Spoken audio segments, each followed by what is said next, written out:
So I think we're all familiar with the story of Noah's Ark in the biblical account of how God came and pronounced judgment on the world. And by pronouncing judgment, he flooded the entire world, except Noah, his family, and some creatures that were allowed access to the ark. But there's also a lot of amazing extra biblical sources which back up what the Bible is saying. For example, there's a Babylonian map called the Imundi. Oh wait, sorry, Imungo. It's called the Imago Mundi, and this map actually details where the ark ended up landing.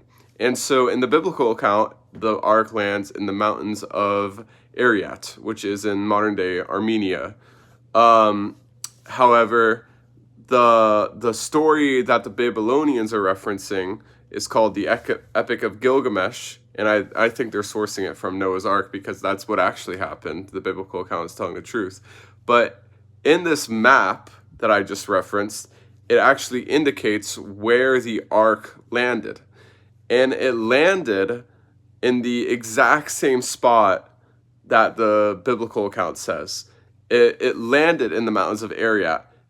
That's according to this Babylonian map, and that matches up exactly with what the Bible says.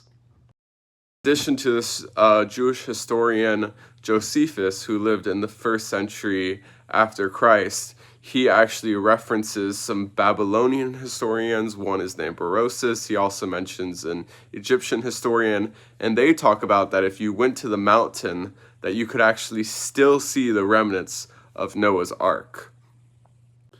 Interestingly, there's also a story about Sennacherib, the Assyrian king, who was campaigning in that area of the world, and Josephus, actually it was the Talmud, recounts how Sennacherib went up to the mountain and he actually saw the remnants of Noah's Ark also.